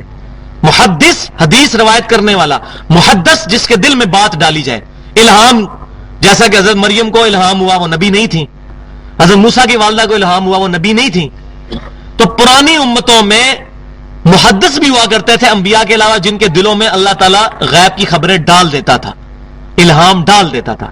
اور میری امت میں اگر کوئی محدث ہوتا تو سیدنا عمر ہوتے، وہ بھی نہیں ہے اگر ہوتا تو، اور وہ کیوں نہیں ہے؟ وہ صحیح بخاری میں اگلی 5ویں نمبر پہ حدیث، صحیح بخاری کتاب الشہادات میں موجود ہے۔ سیدنا عمر کہتے ہیں رضی اللہ تعالیٰ عنہ، جب تک نبی صلی اللہ علیہ وسلم ہم میں موجود تھے، ہم سے کوئی بندہ غلط بیانی کرتا تھا، اللہ وحی کے ذریعے ہمیں بتا دیا کرتا تھا۔ جب سے آپ صلی اللہ علیہ وسلم دنیا سے تشریف لے گئے، اب ہمیں نہیں پتا کہ لوگوں کے دلوں میں کیا ہے، ہم ان کی ظاہری شکل و صورت پہ ہی فیصلہ کرتے ہیں۔ تو اگر سیدنا عمر کو کسی کے دل کا حال نہیں پتا تو کسی بزرگ کو بھی نہیں پتا۔ لہذا وہ جو حدیث ہے سنن بہیقی میں یا ساریت الجبل والی روایت، وہ اصول محدثین پہ اس کی تمام اسناد ضعیف ہے کہ حضرت عمر نے 600 میل دور دیکھ لیا ساریہ نامی ایک جرنیل کو اور اس کو کہا کہ پہاڑ کی طرف متوجہ ہو، وہ حدیث ضعیف ہے، وہ درائتن بھی غلط ہے، کیونکہ صحیح بخاری میں موجود ہے، حضرت عمر کہتے ہیں ہمیں پتہ ہی کچھ نہیں ہے۔ اور یہ بھی نہیں کہا جا سکتا کہ اللہ تعالیٰ جب چاہے دکھا دے، تو پھر تو مسئلہ ہی حل ہو گیا۔ جو لوگ کہتے ہیں یا علی مدد اور سیدنا علی کو مشکل کشائی کے لیے پکارتے ہیں، وہ بھی تو یہی کہتے ہیں اللہ کی اطاعت سے کرتے ہیں، اللہ کی اطاعت کے بغیر تو کوئی بھی نہیں کوئی چیز مانتا۔ تو اللہ کی اطاعت سے وہی چیزیں مانی جائیں گی جو کتاب و سنت میں آئی ہیں، یہ بات یاد رکھیں۔ خالی یہ چھوٹا فارمولہ لگا کے ہر حرام چیز کو حلال نہیں کر لیا جائے گا، ہر شرکیہ چیز کو توحید پر نہیں لایا جائے گا، اس میں بڑی زیادہ احتیاط کی ضرورت ہے۔ لہذا ختم نبوت کا صحیح عقیدہ یہ ہے کہ نبی صلی اللہ علیہ وسلم کے بعد کوئی کشف، کوئی الہام، کوئی غیبی خبر نہیں۔ بلکہ میں چیلنج کرتا ہوں، جو شخص کہتا ہے کہ کوئی بندہ دلوں کے حال جان لیتا ہے، میں اپنے میکینیکل انجینئرنگ کے فارمولہ لکھا ہوا اس کے سامنے رکھتا ہوں، مجھے دیکھ کے لکھا ہوا پڑھ کے سنا دے، اور دل کے حال جانتا ہے نا۔ اس میں کچھ لیٹن زبان کے الفاظ ہوں گے، کچھ فرینچ لینگویج کے ہوں گے، کچھ انگلش کے ہوں گے، وہ پرچے پہ لکھا ہوا میرا مشین ڈیزائن کے یا میکینیکل انجینئرنگ کے فارمولے لکھے ہوئے پڑھ کے ذرا کو بتا دے، دل کے حال جان لیتا ہے۔ جب اتنا بڑا کام کر لیتا ہے تو ورکے سے نہیں وہ غیب کا علم حاصل کر سکتا، پڑھ کے سنائے، چیلنج ہے، کوئی بھی نہیں سنا سکتا۔ وہ دل والا کیا اسیسمنٹ ہے؟ نوجوان کا چہرہ لٹکا ہوا ہے تو یا اس کی شادی نہیں ہو رہی ہوگی، یا نوکری نہیں مل رہی ہوگی، یا سپلی آئی ہوگی، وہ لگا دیں گے، لگ گیا تیر تو نہ لگا تو تکا۔ ہم کہتے ہیں بزرگوں نے یہ بتا دیا تو بزرگوں نے وہ بتا دیا۔ لہذا شیخ ذکریہ کاندلوی نے جو اپنی کتاب فضائل اعمال میں جو رائیونڈ سے چھپتی ہے کتب خانہ فیضی، اس کے 484 نمبر صفحے کے اوپر جو عقیدہ لکھا ہے کہ شیخ قرطبی کے پاس ایک شخص آتا تھا جو لوگوں کو بتا دیا کرتا تھا کہ کون جنت میں ہے اور کون دوزخ میں، اس کو کشف ہو جاتا تھا۔ یہ عقیدہ ختم نبوت کے خلاف ہے۔ اس عقیدے میں اور غلام احمد قادیانی دجال کے عقیدے میں 19-20 کا بھی فرق نہیں ہے۔ وہ شراب کہہ کے پی گیا اور انہوں نے انگوروں کو جوس کہہ کے شراب پی لی، تو وہ پورا ڈیٹیل سے واقعہ موجود ہے کہ وہ 70,000 دفعہ کلمہ پڑھ کے کہتے ہیں میں نے بخشا اس کو، وہاں بیٹھے بیٹھے اس نے کہا میری ماں دوزخ میں جا رہی ہے، میں دیکھ رہا ہوں، خواب میں نہیں، بیداری میں۔ پھر وہ کہتے ہیں میں نے دل میں 70,000 دفعہ کلمہ اس کو بخش دیا، پھر وہ خوش ہو گیا اور کہنے لگا میری ماں کو آپ جنت میں لے کے جا رہے ہیں۔ 70,000 کلمہ پہنچ گیا، TCS جو آپ نے کروایا تھا۔ پرویز مشرف صاحب بھی مسلمانوں کا قتل کر کے 70,000 دفعہ کلمہ پڑھ کے تو بعد میں بخشے جائیں گے۔ یہ بڑا آسان فارمولہ ہے، یہ کسی صحیح حدیث میں موجود نہیں ہے، یہ جو فارمولے لوگوں نے بنائے ہوئے ہیں اس طریقے سے بخشش کے۔ تو کہتے ہیں مجھے کنفرم ہو گیا، شیخ قرطبی کہتے ہیں دو چیزیں کنفرم ہوئی کہ ایک اس کا کشف بھی ٹھیک ہے اور دوسرا 70,000 والے کلمے والی روایت بھی صحیح ہے جو کہ من گڑت روایت ہے۔ تو شیخ ذکریہ صاحب نے یہ واقعہ لکھ کے ختم نبوت کی دھجیاں پھکیری ہیں، اللہ تعالیٰ ان کو ہدایت دے۔ ہم نے تو رائے بینڈ والوں تک بھی یہ بات پہنچائی ہے، اور مسلمان دوسرے مسلمان کا اہل قبلہ کا خیر خواہ ہوتا ہے، اس کو اس کی غلطی پوائنٹ آؤٹ کرتا ہے، تو اس کو نکالیں اپنی کتابوں سے۔ ایسے عقیدے غلام احمد قادیانی دجال جیسے لوگوں کے لیے بد عقیدگی کا راستہ کھولتے ہیں۔ نبی صلی اللہ علیہ وسلم کے بعد کوئی کشف، کوئی الہام نہیں۔ اسی طریقے سے فضائل اعمال میں 2-3 جگہ لکھا ہے کہ امام حنیفہ رحمۃ اللہ علیہ کسی کو وضو کرتے دیکھتے تھے، اس کے گناہ دھلتے ہوئے دیکھ لیتے، استغفر اللہ واتوب الیہ۔ بخاری مسلم کی متفق علیہ حدیث ہے. صحابہ کرام علیہ رضوان حضور کے ساتھ تھے. آپ صلی اللہ علیہ وسلم ایک قبر کے اوپر رک گئے. آپ صلی اللہ علیہ وسلم سے پوچھا کہ آپ کیوں رکے ہیں؟ آپ نے فرمایا کہ ان دو قبر والوں کو عذاب ہو رہا ہے, ایک پیشاب کے چھینٹوں سے نہیں بچتا تھا, دوسرا چغلی کھایا کرتا. صحابہ کرام کو قبر کا عذاب ہی نظر نہیں آتا تھا. یہ بات کے بزرگ کیوں دعویٰ کرتے ہیں کہ ہم جنت دوزخ دیکھ لیتے ہیں, لوگوں کے گناہ دھلتے ہوئے دیکھ لیتے ہیں؟ یہ سب چیزیں جھوٹی بزرگوں کی طرف منسوب ہیں, ایسا کوئی نہیں ہے. بلکہ قیامت والے دن کتنی حدیثیں بخاری مسلم میں موجود ہے کہ اللہ تبارک و تعالیٰ ایک گناہگار شخص کو قریب کرے گا اور اس کے اور اپنے اوپر ایک پردہ ڈال کے اپنی شان کے لائق اس سے باتیں کرے گا. تو نے یہ گناہ کیا, یہ گناہ کیا, یہ گناہ کیا, یہ گناہ کیا. قریب ہے کہ وہ بندہ پریشان ہو جائے گا کہ میں پکڑا گیا. اللہ فرمائے گا دنیا میں نے تیرے گناہوں پر پردہ رکھا تھا؟ وہ کہے گا ہاں. تو اللہ فرماتا ہے آج میں تیرے گناہوں پر پردہ رکھتا ہوں. اللہ تو ستار العیوب ہے. امام حنیفہ کو لوگوں کے گناہ دھلتے ہوئے دکھائے گا. اس سے بڑا کوئی کفری عقیدہ نہیں ہو سکتا. لیکن امام حنیفہ رحمۃ اللہ علیہ کا نام بدنام کر رہے ہیں یہ لوگ اور ختم نبوت کے عقیدے کی دھجیاں بکھیر رہے ہیں. میں نے الحمدللہ آخری درجے میں یہ چیز آج ایڈریس کر دی. اس حوالے سے علم غیب کا عقیدہ کیا ہے, کشف کا اور ختم نبوت کا, جو اس میں حق بیان کیا اللہ تعالیٰ ہمارے دلوں میں راسخ فرمائے. کوئی باطل بات میرے منہ سے نکل گئی ہو ہمارے دلوں سے محو کر دے. سبحانک اللہم وبحمدک اشہد ان لا الہ الا انت استغفرک واتوب الیک وما علینا الا البلاغ المبین.